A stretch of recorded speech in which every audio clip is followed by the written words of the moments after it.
Muy buenos días, usuarios y usuarias de Radio Nacional de Venezuela 91.1 FM.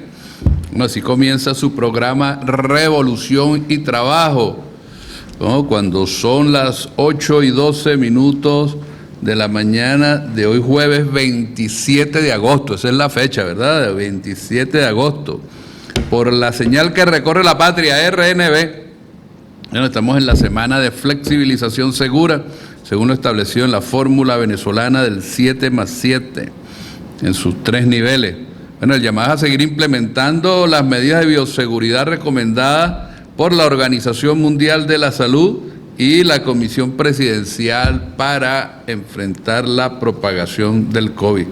Bueno, ayer el presidente Nicolás Maduro anunció importantes decisiones en materia económica para el fortalecimiento de la pequeña y mediana industria nacional. Ratificó asimismo el pago de bonos a los trabajadores independientes y las nóminas de las pequeñas y medianas empresas, así como la prohibición de desalojo, ejecución de garantías y recalificación crediticia. Bueno, un día como hoy debutó en televisión, hizo su primera aparición en televisión Aló Presidente en su edición número 40. Allí el comandante dijo: nace un canal donde el pueblo participa y forma parte de un modo de hacer comunicación. Hasta el número 39, hasta la edición 39 fue solamente por radio, por aquí, por Radio Nacional de Venezuela. Bueno, agradecemos por este espacio radial a la directora general de RNB, mi querida camarada Isbemar Jiménez, y a todo el equipo que la ha acompañado durante estos meses de cuarentena social, colectiva, voluntaria y consciente. En la producción de Revolución y Trabajo está Luz Bracamonte. En la cámara para YouTube, ese que está ahí, Duarnel Achique. En la logística del programa, Eduardo Ramos. En las redes sociales, el día de hoy está el inefable Agustín León. Y bueno, y quien tiene el placer de saludarle, su servidor y moderador, Eduardo Piñate. Estamos activos a través de las redes sociales, en Twitter, @EduardoPiate2 y @MinTrabajoVE. En Instagram, Eduardo Pesube y @MinProceso Social de Trabajo. Por Mastodon, @EduardoPinateS y @MinProceso Social Trabajo Ven. Por Facebook, Eduardo Piñate Cuenta Full. Y por nuestro canal de YouTube, MinProceso Social de Trabajo, donde podrán ver el video de los programas de Revolución y Trabajo y las noticias más relevantes del mundo del trabajo en Venezuela. Nuestras tareas de hoy para las elecciones del 6 de diciembre.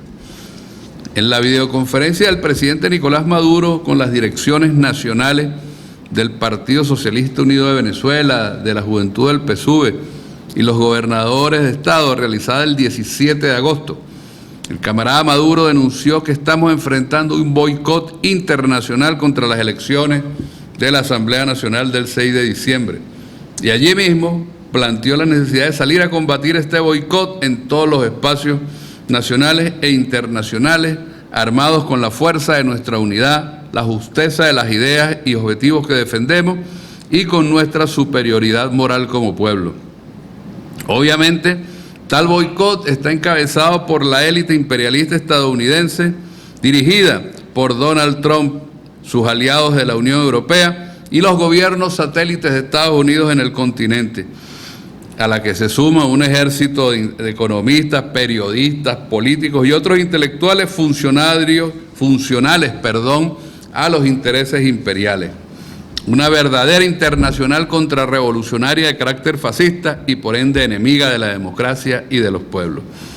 A un enemigo así debemos enfrentarlo y derrotarlo en primer lugar con la unidad y la movilización de todo nuestro pueblo, pues ellos quieren destruir la revolución y la nación venezolana. Pretenden fragmentar a Venezuela y repartir sus pedazos entre las transnacionales imperialistas. Por esa razón, tenemos que rechazar contundentemente todas las políticas y acciones que conduzcan a dividir nuestra fuerza. En segundo lugar, nuestra superioridad moral nace de nuestra historia. En su discurso de Angostura, el Libertador sentenció, y cito: Convencida Venezuela de poseer la fuerza suficiente para repeler a sus opresores, ha pronunciado por el órgano del gobierno su última voluntad de combatir hasta expirar por defender su vida política, no solo contra la España, sino contra todos los hombres, si todos los hombres se hubiesen degradado tanto que abrazasen la defensa de un gobierno devorador, cuyos únicos móviles son una espada exterminadora y las llamas de la Inquisición. Un gobierno que ya no quiere dominio sino desierto, ciudades sino ruinas, vasallos sino tumbas. La declaración de la República de Venezuela es el acta más gloriosa, más heroica, más digna de un pueblo libre. Fin de la cita. Esta declaración expresa nuestra voluntad de vencer toda agresión. De esa madera estamos hechos como pueblo. Preservar la unidad de las fuerzas de la patria, del bloque histórico patriótico bolivariano, con la voluntad de luchar y vencer de los gigantes Bolívar y Chávez, acometiendo todas las tareas políticas y organizativas en función de contener y derrotar la pandemia, neutralizar y vencer las amenazas de estas concretarse, realizar las elecciones en la fecha prevista y garantizar la victoria de nuestra fuerza, son nuestras tareas principales de estos meses. Seguimos venciendo. Vamos a música y volvemos a Revolución y Trabajo. Bien, a las 8:24 de la mañana comienza nuestra sección de entrevista. Hoy tenemos como invitado vía telefónica al compañero Javier Yaris. Javier Yaris es vocero principal de los Consejos Productivos de Trabajadores del Estado Portuguesa. De hecho, es miembro del CPT, vocero del CPT de la entidad de trabajo, el Central Portuguesa, el Central Azucarero Portuguesa. Además, es integrante de la vicepresidencia obrera del Partido Socialista Unido de Venezuela. Bueno, ya dije lo del Central, y vocero de ese Central Azucarero, y con él vamos a estar conversando sobre el papel de los consejos productivos de trabajadores en las tareas productivas, y valga la redundancia, del motor agroalimentario. Bueno, Javier, bienvenido a Revolución y Trabajo. Buenos días, tu saludo a los usuarios y usuarias de este programa y de Radio Nacional de Venezuela. Buenos días, ministro Eduardo Piñate. Saludos a tu audiencia, a los obreros, obreras, estudiantes, amas de casa que te escuchan. Muy bien, Javier. Bueno, queremos conversar contigo sobre algunos temas importantes. Hemos estado en las últimas semanas intercambiando opiniones sobre los temas productivos, la organización de los CPT y también lo que tiene que ver con el modelo de gestión empresarial socialista en distintos sectores. Trabajamos con algunas empresas de las empresas básicas de Guayana, el sector aluminio, algo con el sector petrolero. Bueno, y queremos conversar contigo también sobre eso en el sector agroalimentario. Yo comienzo haciéndote primero una pregunta muy, digamos, como muy técnica, ¿no? ¿Cuántos consejos productivos de trabajadores tenemos en Portuguesa en este momento? No sé si tienes el dato. Sí, lo tengo, como soy el vocero principal del Estado y coordino directamente con el director del Ministerio de Trabajo, y ese es un trabajo de día a día. Sí. Una tarea asignada por usted como la ministra de la expansión de los consejos productivos de trabajadores. Estamos en plena desarrollo de esta tarea. Actualmente hay 175 consejos productivos de trabajadores, de los cuales el 92% son del sector agroalimentario aquí en el Estado portugués. 92%, bueno, eso explica por el carácter, ¿no?, de la economía, por la vocación principal, económica principal del Estado portuguesa. Está bien. Mira, comencemos entonces por el tema. ¿Cómo digamos, evalúas tú la labor que en este momento están realizando los CPT en general en el Estado portugués en el sector agroalimentario, pues? Ahorita hemos tenido un papel protagónico como ministro. Usted lo decía en el editorial. Hay intenciones de volcón, no solamente en las elecciones, sino en todos los procesos productivos. La economía del país parece que no quiere que el país avance, que el país se estabilice. Y de allí el trabajo de los consejos productivos de trabajadores en medio de la pandemia, en medio del bloqueo a PDVSA, en medio del bloqueo del país, en medio de estas circunstancias, los trabajadores hemos tomado prácticamente la primera fila de batalla dentro de las empresas. Como decía una compañera aquí que fue gobernadora, la negra Antonia Muñoz, y ella nos decía antes que candelita que se prenda, candelita que se apaga. Por eso a veces los procesos no dejamos que se compliquen. Cuando detectamos alguna irregularidad, de una vez la reportamos. Para que sepa, ministro, aquí en Portuguesa nosotros creamos una sala situacional, un comando de batalla productiva, conjuntamente con el Ministerio del Trabajo, el director, el comandante de la TODI, el responsable o el director del ministro de Comercio Interior, las instituciones del Estado, SUNAGRO, y todos ellos, digamos que en coordinación conjunta con los consejos productivos de trabajadores de todas las empresas, que somos los ojos del presidente y cada una de las entidades de trabajo. Hemos hecho unas revisiones diarias, reportes semanales, y cuando se detecta alguna irregularidad, actuamos como bloque. Cuando se nos escapa de la mano, ministro, lo reportamos a nivel nacional. De hecho, les tengo el caso que usted manejó de la entidad de trabajo Cocosa aquí en el Estado Portuguesa, la cual estaba paralizada hace algunos meses sin ningún justificativo. Cuando hicimos el abordaje, los compañeros decían, no, estamos parados porque no hay gasolina, porque no hay combustible. Y en su tanque había más de 1 millón de litros de gasoil. Entonces no entendíamos por qué estaban paralizados. Que no había combustible para los transportes de personas, ni todos los transportes eran buses a gasoil. Tampoco lo entendimos, hicimos el reporte. Eso llegó a manos de la vicepresidencia, la cual decretó la ocupación de la empresa, donde usted hizo acto de presencia con el camarada ministro de Alimentación, y de aquí todo lo que es un hecho público y notorio. Actividades como esta se dan en Portuguesa a diario. Casi el 80% de las empresas de producción de alimentos en el Estado son privadas. Y de aquí el redoble de las acciones de nosotros, los trabajadores. A esto se le añade el problema de la pandemia mundial que hay, que tenemos que también elaborar acuerdos extremando las medidas de salud y de seguridad. Pero sí les digo que actualmente no hay una sola empresa parada en el alimentos en Portuguesa, para mí mismo. Mira, está bien, ese dato es muy importante. Hay algunas experiencias que en Portuguesa las desarrollamos en todo el país, pero en Portuguesa se desarrollaron con mucha fuerza. Uno tiene que ver con algo que tú decías, ¿no? En un momento dado, cuando la escasez de combustible fue muy, en el mes de marzo, por ejemplo, marzo, abril, ¿no? Fue muy acentuada la escasez de combustible, sobre todo de gasolina.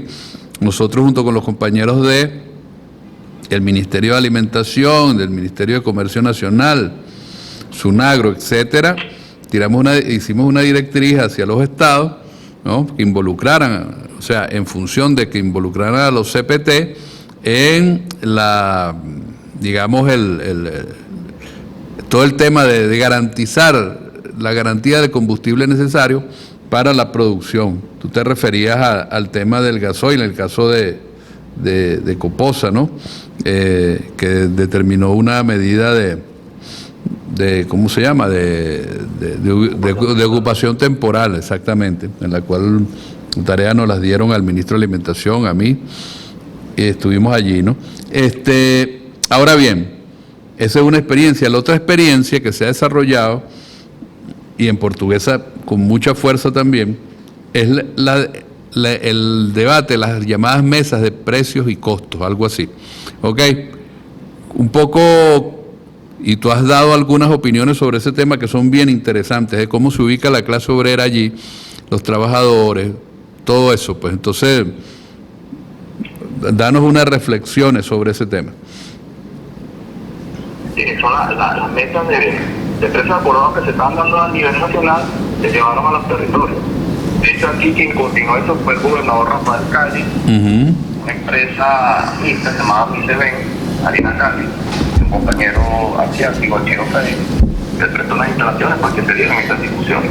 Bueno, allí fue invitada la clase obrera y los consejos productivos de trabajadores, fueron las instituciones del Estado, fueron las empresas del productivas de alimentos del Estado, y estuvieron las empresas, los empresarios privados. Aquí nos vimos la cara todos, ministro, cosa que no podíamos hacer a nivel nacional porque el ámbito no lo permitía, no lo abarcaba. Pero aquí nos vimos la cara y se permitió mostrar a la luz elementos que primeramente el empresario privado nunca había mostrado. Era como un secreto aquí industrial que no dejaba ver su proceso. Pudimos constatar, pues ya la clase obrera ya más organizada, ya más formada. De hecho, bueno, usted participó en el primer taller de aproximación a los costos de producción, herramienta que nos permitió entender en esas mesas lo que estaban presentando el sector privado. Elementos que se vieron así, ministro, por ejemplo, en el gasto de energía. O sea, eso era una suma no solamente que se ponía aquí, pero cuando desglosábamos los costos, la mayoría del combustible subsidiado la empresa que producían el combustible. El transporte, muchas veces también subsidiado, la empresa no paga transporte. El Estado cuando compraba los alimentos ellos mismos ponían su transporte. Y todos esos costos ellos los agregan aquí. Es gasto por mano de obra, que llamaban ellos. Son los trabajadores. Sí. Colocaban como si los pagaran en dólares. Y una vez que se ajustaba el dólar del Banco Central de Venezuela, no hacían los cambios a nivel salarial, a nivel de las tablas salariales, generando molestia dentro de los trabajadores. O sea, se adaptaban los precios de los productos, del arroz, de la harina, del café, al precio del Banco Central de Venezuela, pero sus costos no eran ajustados un 100%. Pero por supuesto que los insumos ya también se van a ajustar. Pero los sueldos y salarios, hay una batalla que estamos hablando actualmente en la mayoría de estas empresas, porque es un dinero que se está generando adicional, una población que se está generando que no se está haciendo distribuida. Entonces le echan la culpa al presidente de la República. Mira, salario mínimo, mira, este ticket, mira, esta que estamos produciendo en estas empresas privadas que no se está distribuyendo. Entonces le echan la culpa al gobierno, al Estado, y en nombre del presidente de la República, pero no asume su responsabilidad dentro de estas empresas. Son algunos elementos así que estamos viendo ahorita en la discusión de precios acordados. Tampoco es un cheque blanco, ministro, que se le da al empresario para que ponga los precios. Hay unas limitantes aquí. No son ellos los que están colocando los precios. Es el equipo de trabajo que está allí conformado, que está preparado, que se les conoce todo, porque cuando ellos alegan, por ejemplo, los gastos de insumos químicos y quieren digamos que sobrefacturar, colocar insumos que ellos no gastan, es imposible porque en cada mesa hay un TPT de la rama, de leginosa, de carne, de azúcar, de café. Entonces es casi imposible mentirle al Estado porque está el trabajador dando el visto bueno como auditor. Eso es mentira, diciendo esto es verdad, y de allí es una buena experiencia que creemos que se está estableciendo. Como resultado de esa mesa, como resultado de esos ajustes, se está dando un fenómeno medio extraño, que hay alimentos en todos lados, hay comida en todas las tiendas. O sea, y es el mismo gobierno, el mismo Estado, los mismos empresarios, pero hay de todo. Sí. Hay de todo. Ok, mira, vamos a hacer una pausa musical y vamos a seguir hablando de este tema que es muy, muy, muy interesante de esta experiencia. Entonces, estamos hablando con Javier Yaris. Javier Yaris es vocero principal de los CPT del Estado Portuguesa, es vocero del CPT, uno de los voceros del CPT del Central Azucarero Portuguesa y miembro de la Vicepresidencia Obrera del Partido Socialista Unido de Venezuela. Vamos a música y seguimos con Javier Yaris. Bueno, cuando son las 8:40 de la mañana, seguimos acá en Revolución y Trabajo por RNB 91.1 FM, la señal que recorre la patria. Estamos hablando vía telefónica con Javier Yaris. Javier Yaris es vocero principal de los CPT del Estado, de los 175 CPT del Estado portugués. Es vocero además del CPT de la entidad donde trabaja, que es el Central Azucarero Portuguesa, y además es miembro de la Vicepresidencia Obrera del Partido Socialista Unido de Venezuela. Javier, Estábamos conversando sobre la experiencia de esa mesa de precios, costos, etcétera, que se estableció. Hay un elemento importante que tú has señalado, que cuando las regionalizamos en los estados, dirigidas por los gobernadores, también se establecieron por rama, por sector, es decir, la mesa de harina, la mesa de lo que tiene que ver, qué sé yo, con azúcar, en fin.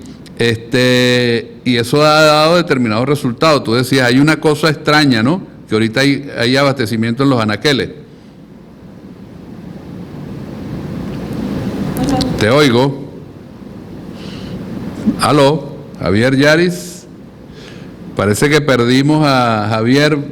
Vamos a ver mientras intentamos comunicarnos con Javier.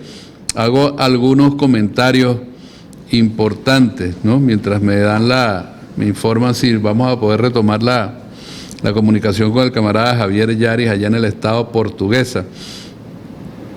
La experiencia, comentar algunas cosas de estas experiencias que hemos estado desarrollando con los consejos productivos de trabajadores. Cuando yo le preguntaba al compañero sobre la experiencia de marzo, abril, mayo, ¿no? de la escasez de combustible muy marcada de esos meses, ¿no? Muchas empresas ubicaban el tema del combustible como un nudo crítico, se nos convirtió en un nudo crítico tanto para la adquisición de la materia prima como para la distribución de lo producido. Me dice que ya está Javier en la línea. ¿Estás ahí, hermano? Sí, camarada. Ah, ok, está bien. Bueno, no, yo comentaba algunas cosas aquí mientras retomábamos la comunicación contigo. Bien. Ah, ok. Mira, entonces, ese tema que ha dado, tú decías al final de tu reflexión, en la parte anterior, que había un fenómeno raro, que era que había abastecimiento en los anaqueles. Redondéame esa idea un momento, porque es producto evidentemente también de la participación de los trabajadores, el establecimiento de unos precios justos con la presencia de los trabajadores, efectivamente pueden demostrar la veracidad de los costos que hay allí, para después pasar a dos temas que son fundamentales en esta cuestión. Sí, ministro, se va a aplicar desde el punto de vista de los empresarios. Ellos ven el negocio si es rentable o no. Y las mesas han permitido verle una futura ganancia. Lo que da seguridad jurídica, lo que yo tanto pedía, seguridad de que lo que yo invierta no producir una ganancia. Pero no es cualquier ganancia, es una ganancia controlada. No es como un principio, la primera experiencia que se dio, no, que a cada nivel se le gana un 30%, entonces se vendía el producto 5 o 6 veces, entonces era 50% de ganancia. Entonces eso era una locura. Ahora el mismo productor está viendo que de lo que está invirtiendo él va a obtener una ganancia, porque el tipo es partícipe en la fijación del precio. Ahora el juego su costo. Entonces eso le ha permitido a él abaratar unos costos. Hay una empresa que han hecho en refinería, tanto de la que ha trabajado en el sol, de tráfico de la portuguesa, ha reducido algunos procesos que son un poco costosos. Esta empresa estaba hecha para producir azúcar a nivel industrial para la gente pequeña. Pero al fin entendió que el alimento, hay unas prioridades ahorita, y el alimento ahorita la prioridad es para la población venezolana. No es un alimento de primera necesidad, un refresco, una Coca-Cola, no tiene que ser muy, pero la más conocida, Coca-Cola. Entonces entendieron que pudieron haber reducido algunos procesos para hacer el azúcar potencial. Y en eso se están enfocando. Bajaron los costos, saben, tienen controlados los precios de insumos, están estabilizados, el precio del producto final también está estabilizado y saben que van a tener una ganancia. ¿Qué pasa con la agroindustria? La agroindustria tiene ganancia al final del ejercicio económico. Él duró un año desde la siembra, el caso de la caña de azúcar, del arroz, del maíz, un ciclo de siembra. Ellos tienen que hacer unas inversiones allí. Preparación del terreno, siembra, fumigación, recolección, transporte, coste alta. El proceso productivo que se haga en la empresa y la posterior comercialización y venta. Ahí donde ven ellos los ingresos. Entonces, ¿qué estaba pasando antes? Cuando no se tenía muy claro, producto de la inflación, de la tasa de moneda y todo eso, se tenía muy claro en cuánto se iba a vender el producto en el futuro. Ahora ellos a largo plazo están preveyendo el costo del producto. porque le están permitiendo agarrar, o sea que otro fenómeno que estamos viendo, agarrar $100, eso que tenían afuera, y decir, no, aquí en Venezuela hay negocio. Y ese es el caso, por ejemplo, de trabajo de historia. El señor dinero agarró $8 millones, se compró con otros compañeros de la industria azucarera, trajeron un paquito de 30.000 toneladas de azúcar, de las 30.000, 20.000 fueron participadas por Cubeta, invirtió $8 millones, realizando los costos de producción, tuvieron casi $2 millones de insumos, pagos de trabajadores, transporte, prestación de equipo, pero ya estamos culminando con el refino, y las proyecciones son que va a tener un ingreso de $14 millones. O sea, hay una diferencia entre lo que invirtió en materia prima, $8 millones, con casi $2 millones que gastó en el proceso, sueldo y salario, está dando una ganancia libre de $4 millones. Eso no justifica lo que evaluamos en los costos de producción. O sea, si eso no es un negocio, dígame entonces cuál es el negocio. Ganar en un mes, en un mes de refinar esas 20.000 toneladas se ganó $4 millones de dólares. Él invertir también a los agricultores. Cuando vieron el negocio que hizo ahorita trayéndose el mismo el banco de azúcar puro, los agricultores que estaban viviendo a Portuguesa comenzaron a sembrar. Estas discusiones que están dando ahorita en el mes y medio. Entonces, este resultado se va a ver en las próximas cosechas, donde ya los empresarios, bueno, aquí también Copota, me acaba de reportar el compañero Lucio Jiménez, del CPT de Copota, que la empresa se trajo 100.000 toneladas de aceite importado, compraron 1.000 toneladas de aceite de palma del Zulia, o sea, de sus propios recursos. Primeramente lo hacen, porque saben, va a ser rentable, mañana lo van a vender. Vienen de una ocupación donde no querían refinar ya el aceite que les había estado, 8.000 toneladas de aceite puro que tenían los tanques, que estaban parados con supuestamente combustible. Llegaron ustedes, hicieron la ocupación, hicieron las 3 andadas, refinaron las 8.000 toneladas y ahorita sé que el negocio es rentable, porque no está participando en la discusión de los precios. Y hay un cambio importante que tú has señalado.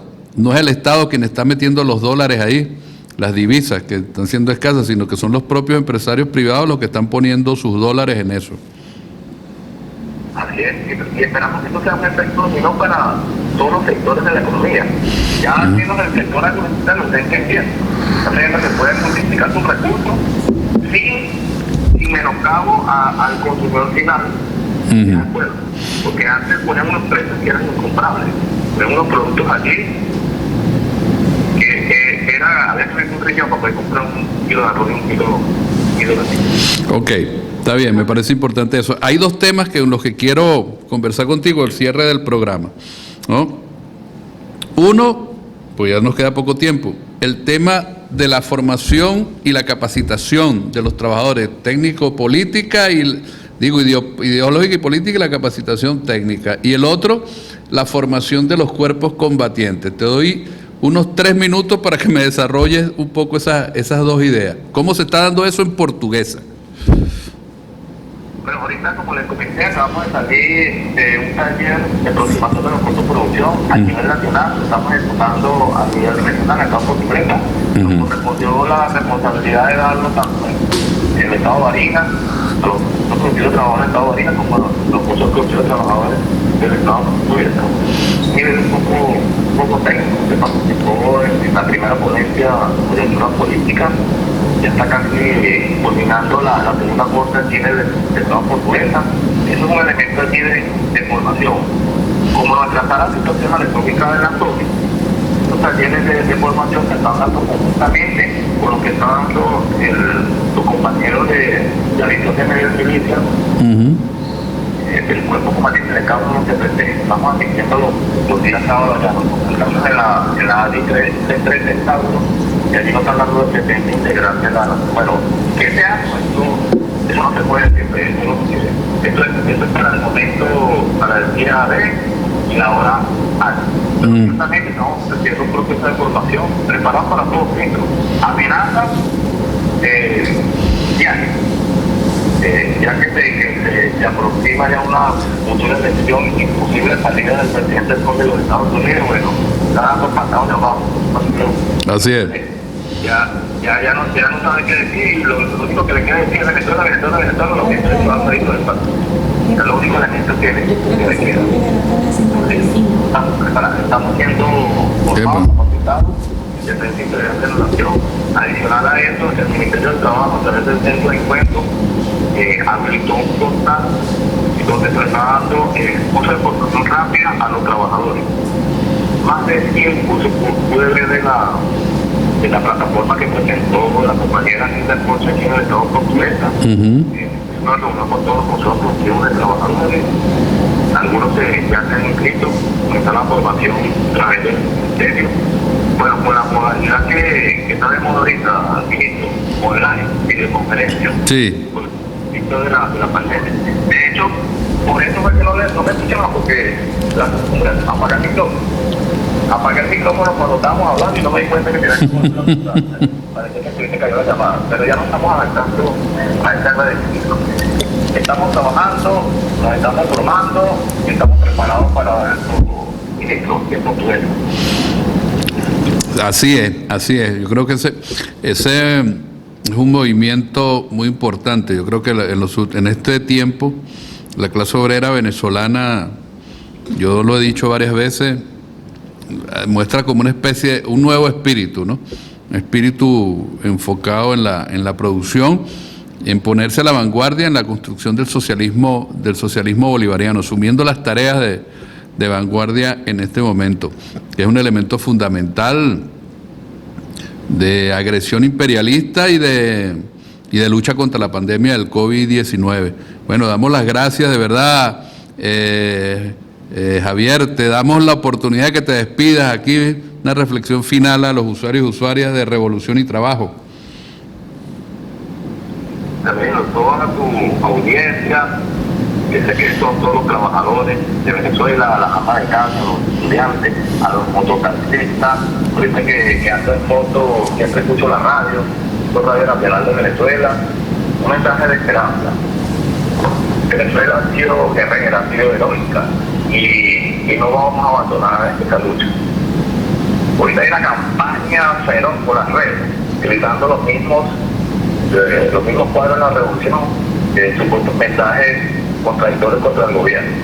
Pero tengan la mente clara que unidos venceremos. Vamos a retomar la asamblea, ministro. Bueno, lo pasa nada más un CPT diputado, pero vamos a tomar la asamblea 100% revolucionaria, la nueva Asamblea Nacional de Venezuela.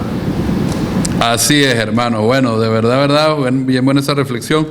Muchas gracias. Estábamos conversando con Javier Yaris. Javier es vocero principal de los Consejos Productivos de Trabajadoras del Estado Portuguesa, del vocero del CPT del Central Azucarero Portuguesa. Además es miembro integrante de la Vicepresidencia Obrera del Partido Socialista Unido de Venezuela. Y bueno, llegamos al final de nuestro programa Revolución y Trabajo. Será hasta la próxima semana donde nos veremos o nos encontraremos por aquí, por Radio Nacional de Venezuela 91.1 FM, la señal que recorre la patria. Trabajamos para ustedes, gracias a la querida camarada Isbemar Jiménez, directora general de RNB, y de todo el equipo que la ha acompañado en todo este tiempo de cuarentena. En la producción de Revolución y Trabajo estuvo y sigue estando Luz Bracamonte. En la cámara para YouTube, Duarner Achique. En la logística del programa, Eduardo Ramos. En las redes sociales, Agustín León, y quien tiene el placer de saludarle, su servidor y moderador, Eduardo Piñate. Nos vemos la semana que viene y nos vamos con música.